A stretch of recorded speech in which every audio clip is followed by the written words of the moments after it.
Hello everyone, this is China Paradigm, where we, Dashi Consulting, interview seasoned entrepreneurs in China. Hello everyone, I'm Matthieu David, the founder of Dashi Consulting, a China market research company based in Shanghai, Beijing, and Hong Kong, and its podcast, China Paradigm.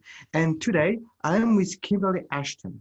You are the founder of Sprout Lifestyle and Yin Lifestyle. And you've been in China for 16 years. Yes. You're offering food education. You are introducing Sprout Lifestyle as a food education platform. You're also selling products, program of education toward companies, toward individuals, how to live a more healthy life and how to actually eat more healthy. Let's look a bit at some numbers about the industry in China. We found that 86% of Chinese consumers consider food safety when buying food products. 52% consider it as a primary factor when buying or choosing food. So it's not a small concern. It's an issue in China. It's a big concern among Chinese consumers.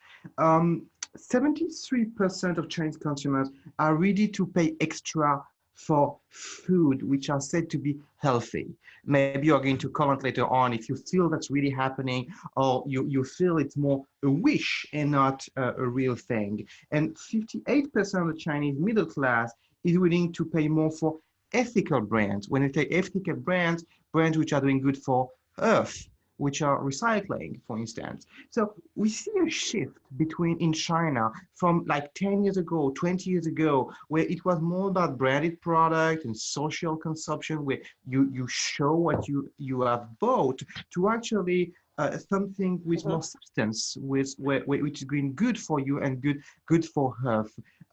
So thank you very much for being with us. We are recording from Thailand. I mean, you are in Thailand. I'm Yes. in Shanghai. Would you mind sharing a bit more about Sprout Lifestyle? It's already been 7 years, so a bit more about the story and also Yin Lifestyle, because those two companies are very interconnected, I would say. Yes. Thank you for having me, first of all, and really excited to be here on your show. Very exciting and a good time for health and wellness in Shanghai. I was there for Asia, and as you said, the industry has grown, the consumers' awareness has changed and shifted, and their priorities have shifted as well. So we started Spout Lifestyle, which was a health food store and a cooking studio 7 years ago in downtown Shanghai. And it grew out of the niche that we saw and my passion for healthy food and teaching people about what to do with these foods and products. So it was really quite new at the time. People would come in, Chinese consumers and expats alike, and look around and not be so familiar with what we were selling. It was always quite new. And 7 years ago, people were dealing with issues like you mentioned as well, like food safety or family or personal health. And we had a wellness consulting company, actually a corporate wellness consulting company for that. And again, it was just starting in the industry. And if you fast track now, 7 years later, it's really booming. There's more people do employee wellness. There's more fitness. There's more health food options. There's more cafes. So the whole industry has mushroomed. Let's say it's grown from 7 in a short space of time, which is, as you know, you've been in China for so long. I think that's prevalent of many industries. So anything that's new, it goes faster, accelerates in growth, especially in the big cities. So I think our discussion will be more around today of the bigger cities. It's not so relevant to second, third cities in terms of health or nutrition or superfoods or health foods, because it does come at a cost, as you mentioned as well in the introduction. So my comment would be that people are, as they're growing in their affluence, as they're growing their awareness of personal health and what they can do, not just to go to see the doctor if they're sick, but and as illness and food safety issues are growing globally, not just in China, I think it's a good time now, and especially in the last few years, where we've seen the most change for health and wellness in general, and then my specific one is in the food, and the food education, teaching people what to do with, you know, everyday ingredients that maybe their grandmothers were eating, but this wholesome nature to food back. So what are your core products you sell? I mean, products or services. I'm saying what are you selling to your clients? Would you mind to describe a bit more so people listening to us have a more clear idea of what you do? And I know that you have or had a shop at a kitchen. Would you mind sharing a bit of what you have been doing over 7 years? Yeah, sure. So we started with we've always had the combination of a health food shop, so like a retail shop, shelves of whole grains, so things like rice or black rice or millet. We have superfoods, things like goji berries, raw chocolate. Then we have some organic products like skincare products or food as well. A lot of consumers back then and more so now are learning to create brands and more natural things, more natural ingredients, more organic is part of it, but not only. So people come in looking for health conscious products. So it's essentially a retail shop. That was always about 40-50% of our business. And the majority percent of our business was the education. So we had a classroom, like a kitchen demo kitchen classroom, full of pots and pans and chairs and tables. And so it's an interactive space where people would learn with me or our cooking teachers how to use ingredients, how to eat more healthy, less sugar, many different themes and classes and programs that we run there. So that's essentially the physical space. But my mission in the last 7 years has been to raise awareness of, in Shanghai. It was in downtown Shanxilu. Shanxilu, okay. It's good to know because some people are living in Shanghai too. Okay. Previously. So we don't have the physical, so we don't have the physical space there anymore. Okay. In that whole area, unfortunately, last year there was the landlords took a lot of the spaces back. So we don't have the physical space. We're an online store currently, and we run more focused trainings and programs. So over the years, one of my other goals was to train Chinese students to be able to teach teacher programs. So I train teachers, and they have started their own spaces around Shanghai, but also around China. So we have about 6 students in Shanghai, and then we have students in Dalian, in Anhui province. They have their own mini version of this. So they have started a shop or a cooking studio, health and nutrition as well. So at the moment in Shanghai, we don't have our physical space since last year, but I teach programs and content in my students' spaces now. What is a typical client you have? I feel it's a overall concern from all over society in China actually about eating healthy. It's becoming more and more an issue when people are becoming parents and they get children.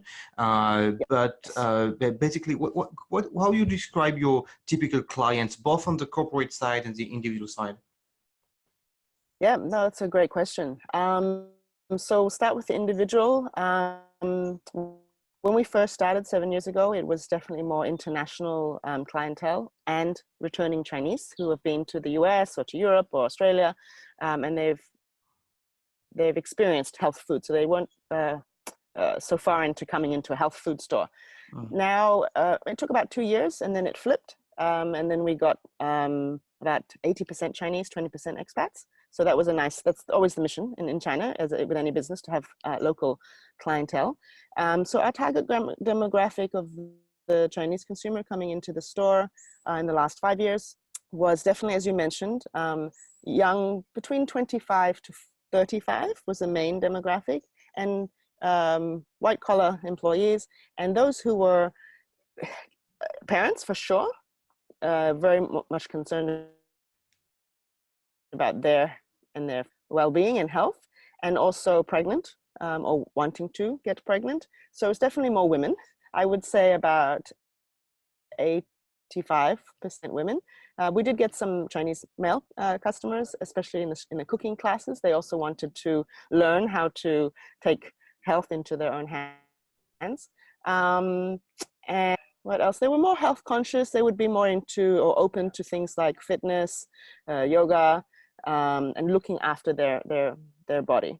We also had, out of that 80% of Chinese consumers, I would say about 60% of that, or 17 maybe even, would have had an illness, be not so unwell, or definitely have a family member who has diabetes or cancer or heart disease or some sort of illness, mild illness to chronic illness. And they also want to learn more, and they know that food is so powerful. It's inherent in the Chinese culture that to eat well. And I think that this young generation has lost that a little bit with all the fast food and the deliveries and in Shanghai, you can eat at any time and pick up the phone and somebody will bring you something to eat, whether it's healthy or not. So they realize this, and it's in their DNA to eat healthier. And then on the corporate side, our customers were multinationals, medium to large size companies. We did a lot of workshops, employee wellness programs. I think started about 4 or 5 years ago in Shanghai. Not that. So people will have employee wellness days. They'll have nutrition speakers. They'll have activities and education inside the company to make their employees healthier. And I think that's very popular in the West, but still just quite new in China in the last few years. How do you price? As an individual in the company, do you have classes organized that can join the class? Is it one-to-one? What kind of formats do you have, and how do you price? Yeah. So we had regular classes almost daily, about 5-6 days a week, depending on the program. And then we would have days where we would have corporate bookings. So it wasn't just open for public. And there were small classes between around 10 people, sometimes 20 on the weekends. And there were small workshop style classes. And then it was mainly groups. We very rarely did one-on-one, unless it was like a training for a hotel or a restaurant, like for chefs. We did that as well, but not so active in that. It was more by referral basis. And then the corporate side would be us going to the client in the office as part of a wellness day, usually. So there would be a whole week or a whole day of speakers. So people we have a WeChat. I mean, everything's on WeChat. So we have a WeChat platform and a newsletter. So people would see about this week or next month's events, and also the blogs and the articles, and then they would sign up through WeChat. So most of the time when you have to correct in some way the way people cook or eat, or on the opposite, when people have questions, what are the typical elements you have to correct, to change in their diet, or the typical questions you get, especially from China? If we look at the Chinese food, a lot of it can be very oily. It can be sometimes also composed with a lot of rice, oily, as we said. So do you have to correct that? Do you have, on the opposite, to complement it? Could you share a bit more about what are the feedbacks? Yeah, that's a great question. Not many people ask that question. I like that one. So I'll start with the basic, like you said, the Chinese diet. It's actually traditionally quite healthy. You have grains, it's rice. At the moment, it's a lot of white rice in the last 3 generations. So the first area that we work with people is the whole grain. So switching from white rice or white flour products to brown rice, black rice, whole wheat, whole grains, oats, for more fiber and more nutrition. So that's the first step. And a lot of Chinese people, especially the young people, seem to think, or they comment, that it's kind of like their grandmother or great-grandmother. And so nobody wants to go backwards. Everybody wants to go forwards. But I think there's a lot to be learned from traditional Chinese foods and everyday foods that are healthy. not processed, not refined. So that's the first area. Big one is whole grains. The next area is sugar. In Shanghai and the Shanghai region, they have a very sweet palate, and they like to put sugar in a lot of salty dishes. So it's sweet sauces, and the base flavor is sweet. They're not like Sichuan style where it's spicy or chili, or where I am now in Thailand, like everything's very hot and spicy. So in Shanghai specifically, it's more about teaching them the effects of sugar on your teeth, on your skin, on your metabolism, on your sleep, on diabetes, of course. So there's a lot of area and focus around sugar. We did actually run regularly twice a year a no sugar challenge. So it was a program online and offline that people can, in Chinese, that people could sign up. So again, we tried to blend this education and experience element in there. Oil, as you mentioned, is a huge other topic. So whole grains, sugar, and oil and fat together. So educating people around healthy oils and healthy fats was a really big, or is a really big topic for me. So teaching them which are the healthier oils. Most people just use vegetable oil or peanut oil, soybean oil, and they're not so familiar with other oils, olive oil, seed oil, sesame oil. So teaching, educating together. Those would be the key topics, I would say. And then in the last maybe 2-3 years, definitely 2, in Shanghai and China and globally, you've seen this plant-based movement, vegetarian, vegan, like it's massive. So healthier as a vegetarian, because a lot of young Chinese people are adopting this for environmental reasons or health reasons, but they're not eating balanced. So that's another area that was more recently that we're teaching people about how to be a healthy vegetarian, or how to eat wholesome and healthy, not just reducing meat or taking out certain foods. You need to add in a lot of other foods. So and it stems actually, if I finish on this point, from the fact that in China, no one really learns nutrition in school. Like in France or in Australia or in the US, we have a sense of food preparation or nutrition from the home. The kids are more in the kitchen, they're more engaged, and at school and in just life experience, they know simple things. But in China, the kids are studying and studying and studying. They're not encouraged to go in the kitchen. And I think they're missing this life skill. So we also have kids programs, which I think is very important, to get Chinese children with their hands dirty, like actually washing vegetables or cooking or preparing food.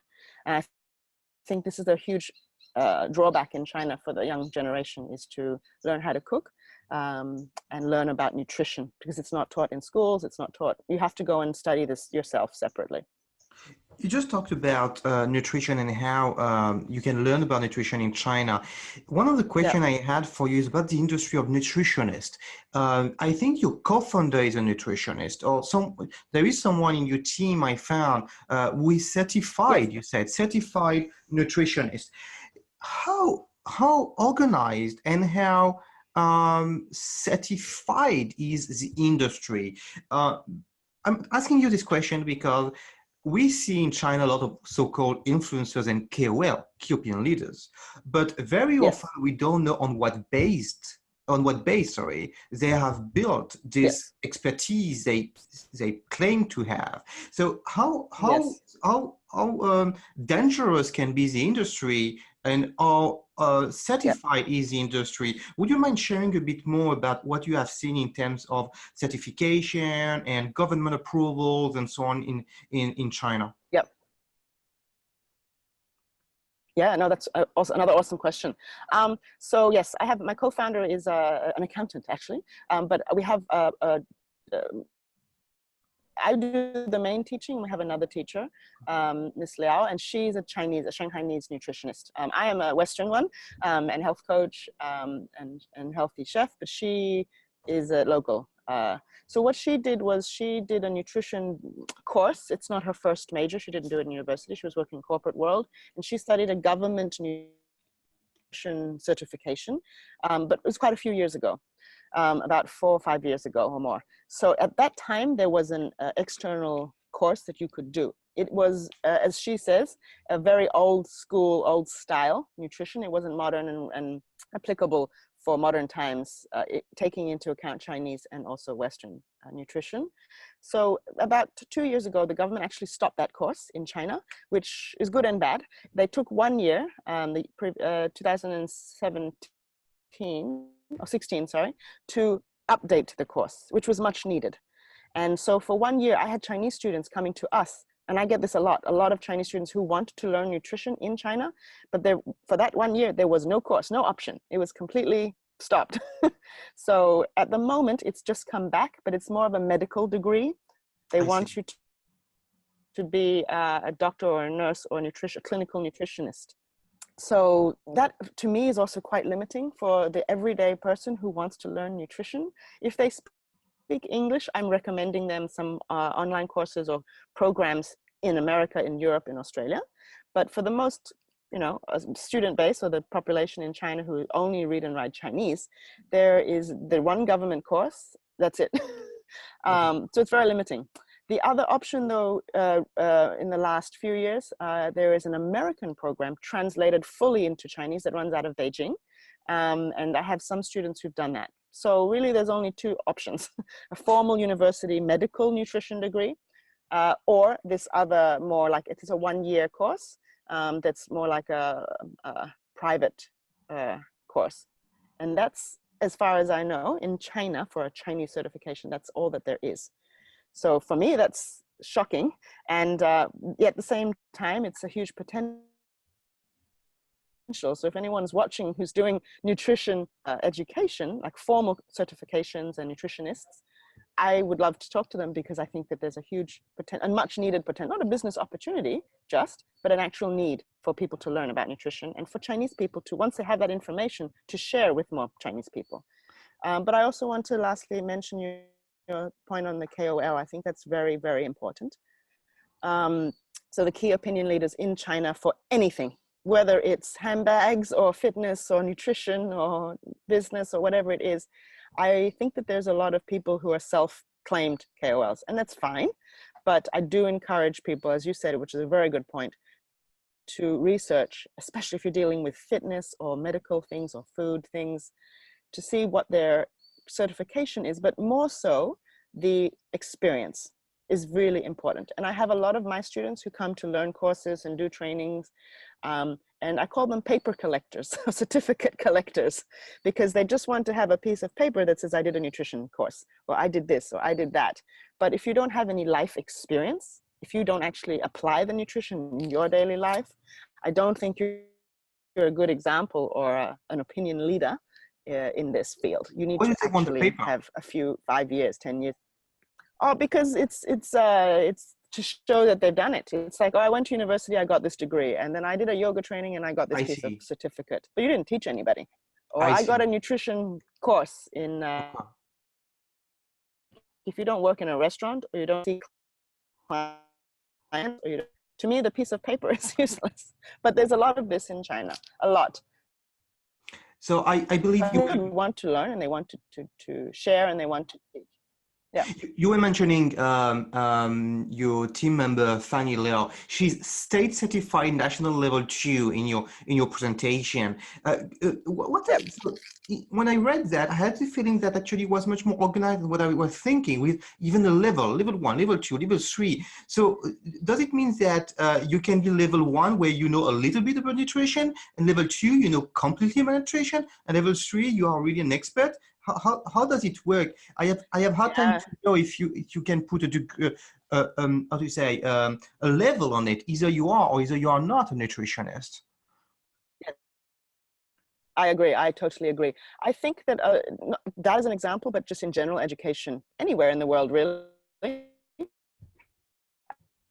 break it levels for curriculum development, for administration, for pricing, I mean, for many different reasons.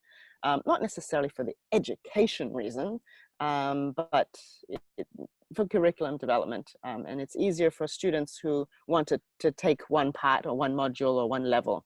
So I'm not against the levels. It's a general format of developing nutrition education. I think it's fine. But you're right, it needs to be clear and the model that the course that she did was, as I said, a previous system. They don't have this anymore. Yeah, I think it's just a way for people to progress. And you're right. If you do level 1 or level 2, again, it comes back to what you learn and how you apply it. For me, the application and the experience is much more important than a piece of paper. We talked about KOL. KOL is very linked to the internet. It's very linked to new technologies. I believe the Chinese you meet with, and 80% of your clientele is Chinese now, are very tech savvy. At least they are looking for apps. They are looking for devices. They are looking for easy solution.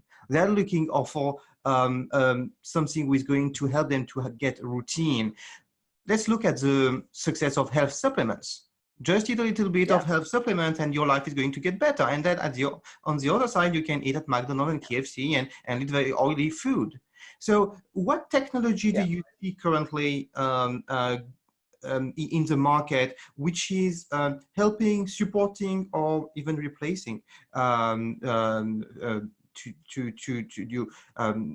services like education on food or cooking and so on? Yeah, definitely, especially in the last 4 or 5 years in China, in the health and wellness space, technology has definitely grown. And not just WeChat. WeChat is a given, like this amazing amount of resources. Actually, there's probably too many resources. And I think that leads to confusion just on WeChat itself. A lot of people writing or selling things. So for the average Chinese consumer, it's very hard to know. And again, they're limited by, if they speak English, they can do more research internationally on websites and blogs and find out more information. But in Chinese, it's very limited to what's produced in China and maybe in Taiwan in terms of books and blogs and nutrition information. So I still believe it's not as much variety, which could be good. Sorry? You think it's limited? I mean, it's surprising to hear that intuition would say that you have plenty of documents, but maybe not very certified, not building that much trust, and so on. So you are saying that actually it's limited. Yeah, I think it's very old school nutrition information that's available in China. So from books or medical journals or things like that. It's changing for sure, but in my experience and my exposure, it's still very much traditionally how people should eat, and it still has a little bit of the mentality of deficiency. China, after all, went through so much struggle. It's a developing country, so the access to things like meat and dairy and sugar was very little, and so now I feel like the younger generation want to eat more of it, and then the nutritionists are saying, yeah, go and eat more. You know, you eat so many eggs a day and drink so much milk, and they're eating a lot more meat. They're eating foods that weren't natural to their body type and their culture. And so that's why that's what I mean when I say the information to that is limited. You know, like people think that they should eat more steak because it's there now. They can afford it. That's not a nutritionally sound reason. But back to the technology, definitely WeChat has enabled a lot of people through social media, and WeChat stores and books and blogs and online courses. I think the area of the apps and the space around that is very interesting. There's been a lot of Chinese developed as well as international, like medical and health apps for finding doctors, for finding certified practitioners. So there's been a lot of space in that. So that's really helping consumers. The health insurance companies are really into this right now, having online resources for corporates, and they're building programs in-house for corporations for medical and for wellness for their employees. So they're really, I think, utilizing technology the best. And you mentioned another one. Yeah, I think online learning is also very, very exciting space for health and wellness. A lot of online podcasts and lectures, and by Chinese medicine doctors, by nutritionists, by fitness people. So that for me is very exciting in terms of using technology for health and wellness is the online for education, and something I also think it's a good direction that we should be moving in. In the name of your companies, you have the word lifestyle, Sprout Lifestyle. Yin Yeah. Lifestyle. Could you tell us if you go further than food, where do you stop? Yep. Yeah. That's a good question. We don't stop. So I believe in a holistic approach to health. Food for me is like the core or the one entry point, but for sure it's not just what you eat. You could eat really, really amazingly healthy food every day, but if you don't have other lifestyle habits around sleep, for example, movement, movement and breathing. So this is state of mind body. I'm a yoga teacher as well, and I think well, yoga itself in China has exploded as well for good reason. People need it. So yeah, we take a holistic approach mainly for food, movement, and exercise, and also helping people to not just sleep better, but think better and more calm. So as I said, we had a health food store, and we run the food education programs, but we often partner with yoga teachers or fitness people, different brands, because we all have the same common goal, which is to improve health and wellness. And that's a mind body, it's a whole body experience. It's not just what you eat. So, and my personal practice, I do one-on-one coaching just as myself. It's definitely a very holistic approach. Someone might come for a digestion issue, but we have to look at their work and their stress and their other factors of their lifestyle. So we came up with the name when we were thinking about Sprout Lifestyle, Sprout being the growth or the beginning or the start of something healthy. Like a alfalfa sprout or a Brussels sprout or a broccoli sprout, and then lifestyle encompassing this more broad approach. You just mentioned about coaching, and I had the same question as for the nutritionist. How organized and certified is the industry? I think there were some efforts in the West to organize a bit the industry through diplomas or certificates or degrees. How about China? Are the clients looking for certification to reinsure them, building trust?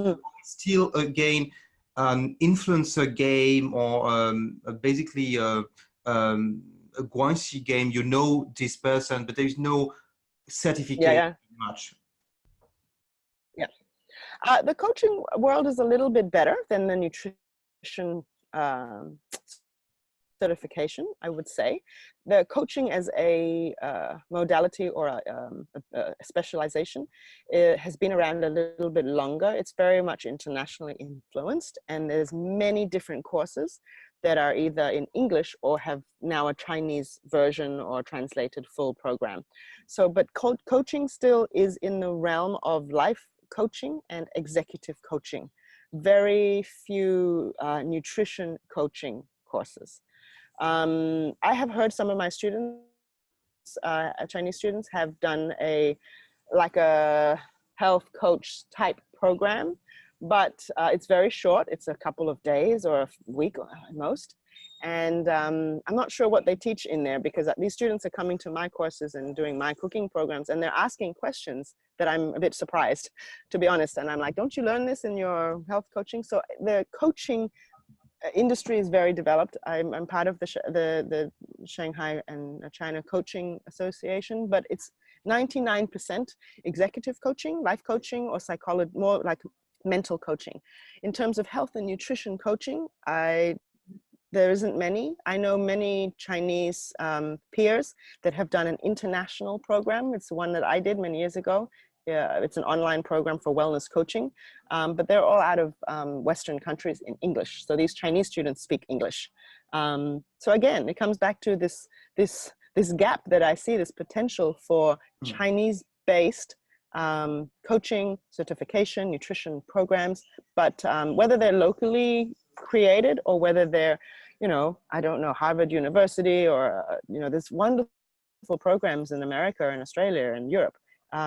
And maybe these people aren't interested, or they don't know how to get into the China market.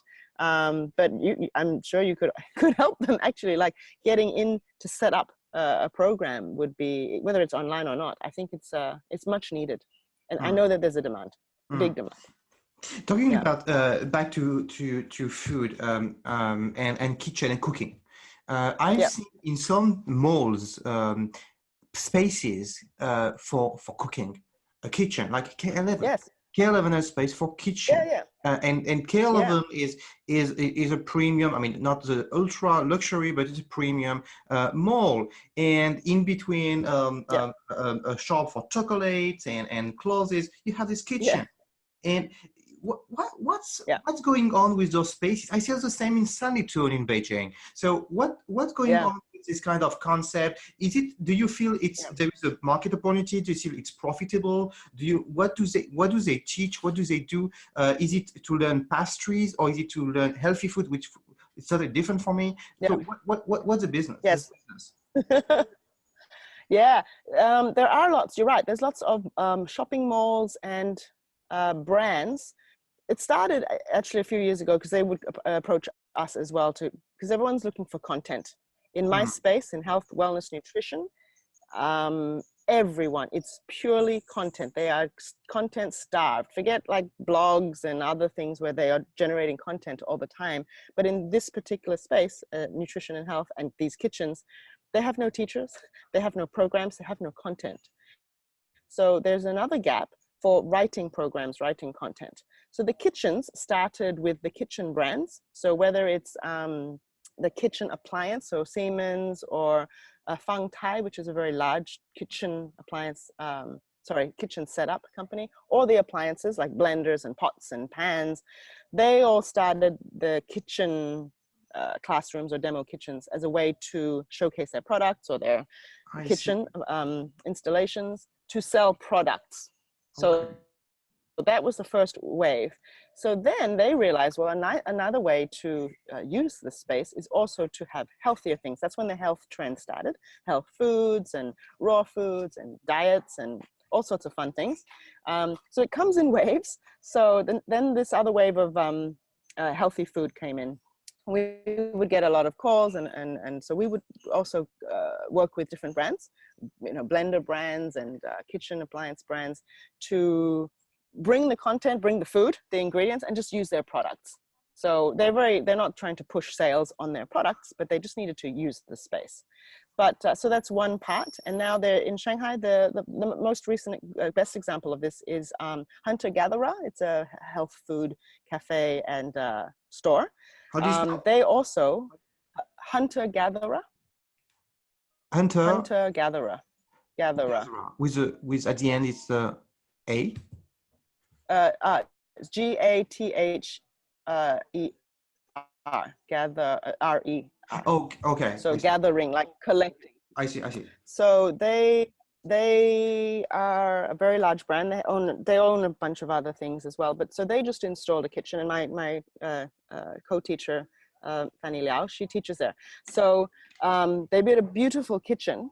And they sell some products, but their goal actually is more on the education side. They also have an online supermarket. So again, it's more about these large companies cross-selling, which is fine. I think it's a good way to spread healthy eating. So they've designed a healthy kitchen. So they're not a kitchen appliance brand. They're not a shopping mall. They built it in their own space. But going back to the shopping malls, I think that it's a nice idea to have a kitchen space where you can have events. So this is another area where in China is growing like interactive events to promote something or sell something or do something. So I think that these spaces are great to get people at the house, to meet other people, to learn something. And ultimately they're trying to sell you something, but it could be a good thing that you need. So it's okay.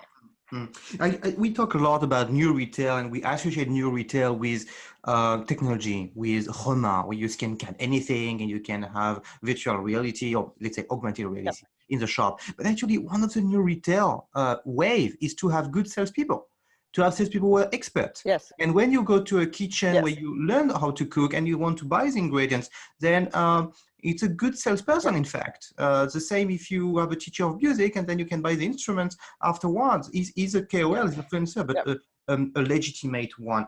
One more question about innovation in your industry. The founder of Uber, I never remember his name, but he now is not working at Uber anymore, as we know, and he wants to start a shared kitchen business. and he decided, okay. I think, to start that in South Korea, and he had China in mind. Actually, he was looking at China. Maybe so China could be too different to start with, but they started with South Korea, as far as I remember about the information I have. Do you see something happening in shared kitchen where some people would book a kitchen for some time to cook something specific and bring it home, Yep. or to eat close by and so on? Is it something happening in China? Because now we know that China can be ahead of innovation. Absolutely. I think that, so some things are a bit behind or slower in China. But then, as I mentioned at the beginning, when it happens, it comes into China as an idea. It doesn't matter what it is. Like in my field, juicing, detox juices came in. And one summer 3 years ago in Shanghai, there were 16 brands making juice. Same thing, just juice. And I was counting them. I'm like, they're all the same. So when things happen, they come and it explodes. So in terms of technology and this chef idea, I think that some people are doing it on a very small scale. I'm not sure the technology side behind the guy from Uber wanting to do it, but the demand for that, yes, I think that that would work. And I think that people, two sides. One is like more the fine dining chef experience, whether they're going there and having the chef cook, or having food delivered, or having the chef come to their house. That already happens. And then the other side is the more mass consumer side. Again, I'm not familiar if he's if he's talking about like mass production or takeaway or different dining experiences. But I think that, and I would assume that if it's technology based, that it's more like delivery or ordering.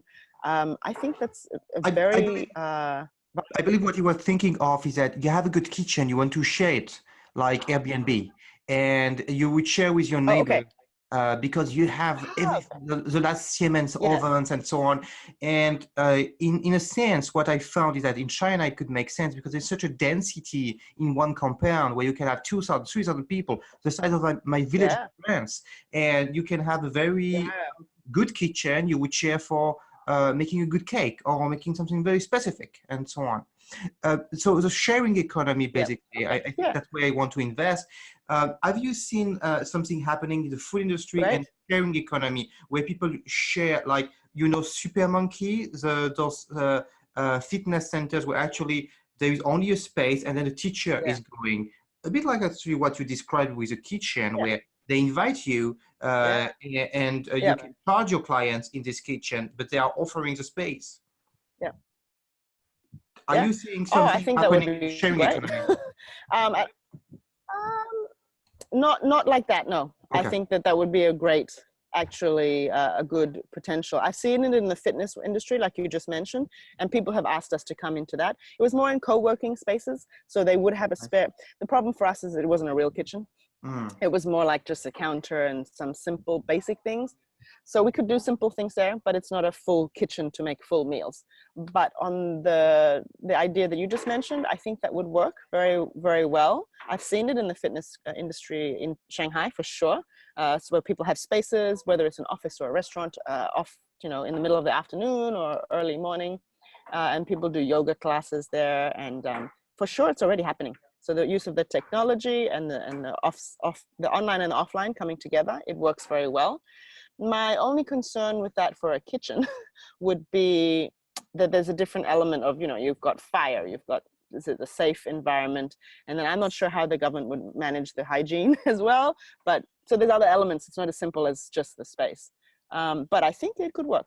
And I think that some beautiful spaces, some beautiful shared spaces, and some beautiful shared kitchens, or public or private. So yeah, if someone can, if he wants to do it, I think it could work with the right angle. Yeah.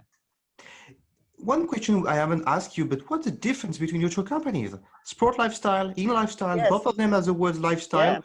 So what are the differences? Yeah. So Yin Lifestyle is a newer project. It's more outside of China than inside. The idea came to me about 18 months ago when I wanted to focus some of my, it's more holistic approach. So it's not just the food or the health food retail side.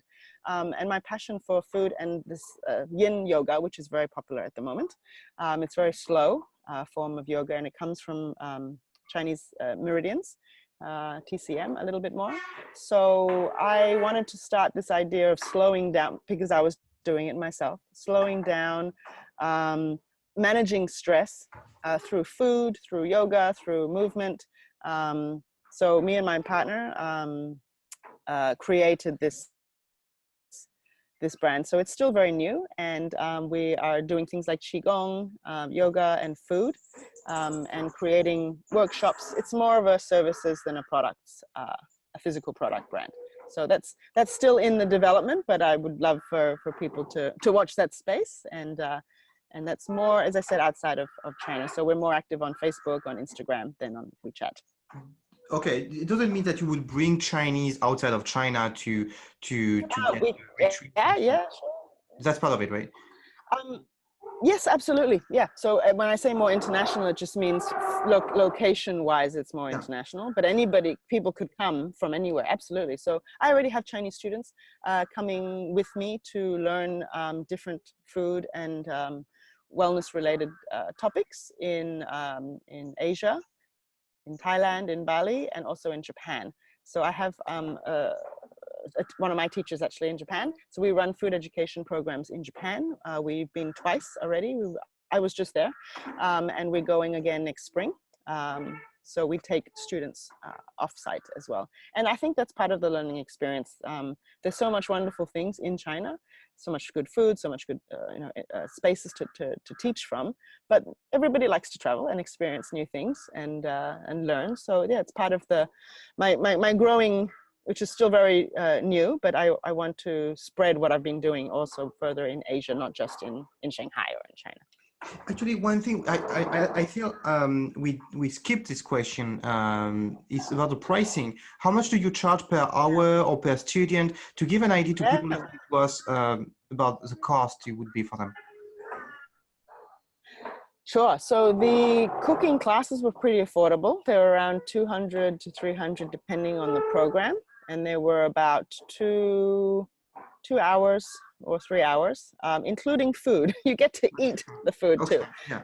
So I think it was a good price for Shanghai. It's a big city, so it's okay. Maybe not in a third-tier city, that would be a little bit harder priced, but comparable to, say, Hong Kong or to bigger cities in London or in Sydney. If you were to do a cooking class like this, it's very, very affordable. Comparatively. Then we would have half-day workshops. We have these 3-day trainings, 4-day trainings, so it would depend. So on average, it's about 900 RMB for a day program, again with 1 to 2 meals and all the content, PowerPoint presentation. Usually if you're doing a training, you get a manual, study notes. So in my opinion, it's very affordable, but it's China, so it's different pricing structure. But that's about right. So 200 for a one-off cooking class, and if it's a 2-3 day workshop, around 900. And so I'm in China in October for the month, teaching in 4 different cities, and that's also about the same pricing that we do. Okay, October. You're choosing October because of your holidays, and that's when actually people take time to learn. I see.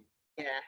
Okay. Yeah, so there's the October. Yeah, so students traditionally like to, typically they have to work. So weekends are the most popular, and holidays. So for example, if I was to do a workshop or a training, it would be in the May holiday or the October holiday, or times when people don't have to take time off work to come. So I will be in Shanghai and Hangzhou actually teaching a food therapy training. And then I'll be doing some every weekend actually in October in different cities, because my students are hosting me now, which is wonderful. So they have their own space, They have their own classroom, their own store. So I'm going to Xiamen, to Hainan. They are all setting themselves up, and they want to have a visiting teacher. So I will go and help support their business, and yeah, just grow the network, which is what I want to do. We are close to the end of the interview, and as we do now, we end the interview with 9 questions. The first one being, what Okay. have inspired you most in your entrepreneurial journey, or as a nutritionist, a lifestyle coach? Okay. So that's a big question for me. It could take another hour, but I'll just answer as short as I can because I love books. I'm addicted to books, physical books, ebooks, just books. And so in the areas of personal growth, nutrition, alternative or natural health. And I really like books that have personal stories so that you're learning from wellness people who've done this before or in their field. I think that the passion and the motivation comes from that for me. They're all mainly American or Australian authors in the wellness field. But those are the areas. So those kinds of books for me. Would you name a few, like so one or two that? Sure. So from I like doctors and nutritionists as well. So Dr. Colin Campbell, Dr. Neil Bernard, they're all researchers in the effect of food and nutrition on the health. I have many, many books, and some of them are in Chinese. Dr. Neil Bernard has many books in Chinese on diabetes, on cancer. So I read really serious, heavy topics. And then a lot of entrepreneurship books and in this field. So Gabrielle Bernstein, I really like as well. And there's a very popular lady, Marie Forleo. She does business. She does a very wonderful Marie TV about starting your own business with your passion. It's not wellness focused, but it's very, very inspiring. And she has courses and things like that. So I'm inspired by other people who've done wonderful pioneering things. When you read books about nutrition, I'm adding a question. Don't you find sometimes contradicting advice and tips, and how do you deal with that? I feel, as a personal experience, and I'm sure I'm not the only one, I'm reading on one blog something, on the other blog something else, and it cannot go together. So how do you deal with those contradictions? Definitely. So I've read so many books. I'm not just claiming to know everything, but I've read so many books that I decide what part of it that I agree with, and the best way to do it is to try. Okay. So I'm here in the moment in Thailand teaching nutrition, and I always start with the same with any cooking class or nutrition lecture. Don't listen to me. Listen to me what I have to say, but you don't have to believe it. You have to try it.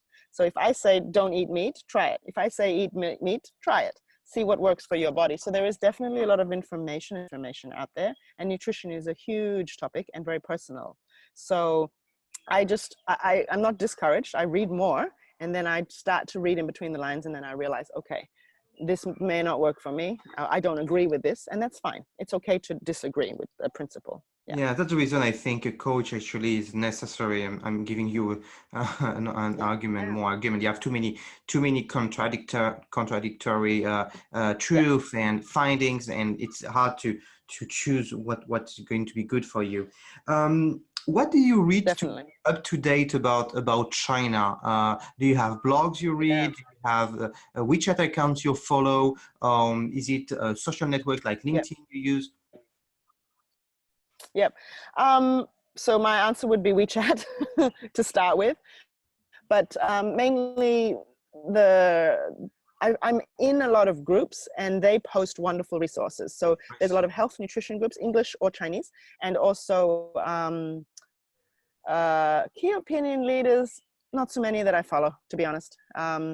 I like to make up my own mind about the nutrition side, but I like to follow a few nutrition blogs and plant-based, like vegetarian forums, because they're raising really good questions, relevant ones for me in my industry, and they're posting a lot of information, which is really interesting, and events too. So that would be one. In terms of like business or general economics, then definitely like online newspapers or even international people that are focused on the business side. So LinkedIn is actually a really good one. It's incredible how LinkedIn. And I have a lot of friends that have been in Shanghai for so long that are on. So it's incredible how LinkedIn became a media. I mean, I think absolutely, all the interviewees I have in the show are telling me actually it's LinkedIn.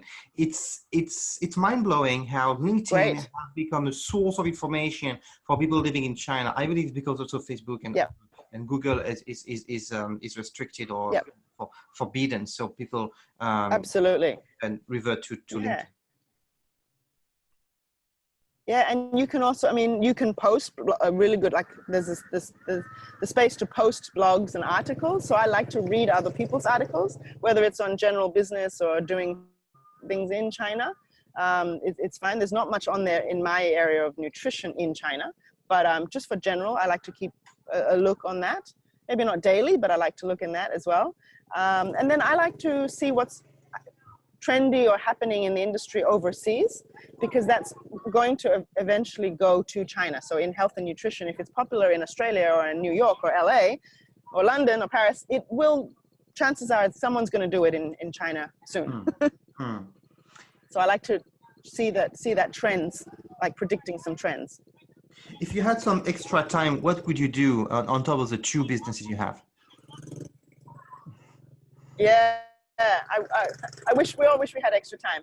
So one thing I'm doing, but I do wish I had more time for it, is to write more courses and another book. I'm actually about to publish my second book, first in Chinese. I wrote my first book in English, but published in China.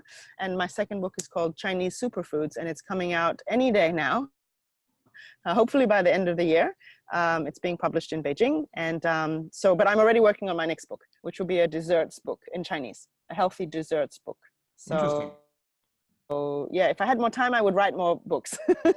So for the Chinese market, I think that there's a need for, they will find it anywhere and everywhere soon. I'm just waiting for the publishing process, which is a whole nother story, a whole nother discussion, takes a long time. Online? But it will be online and offline. It'll be, everywhere. So I have, people can follow our Sprout Lifestyle WeChat to hear about that, or me on if they're watching and they're not in China, or on WeChat. So Sprout Lifestyle on WeChat. Otherwise, Yin Lifestyle, maybe if people use Instagram, or LinkedIn, Kimberly Ashton. It's fine. How did you publish a book in China? Because you are not Chinese, you don't have Chinese citizenship. Still, censorship exists. I mean, you have to go through approvals and so on, I believe. So, but still, you feel it's doable. It's maybe not that easy, but it's doable, isn't it? Yeah, it's it's doable. It's just a very long process, depending on your topic. And mine is on nutrition. If it's on, by the time it's published, probably 1 year. 1 year by the time you finish the book and then publishing, or by the time you started to have an agreement on what to write on and then publishing?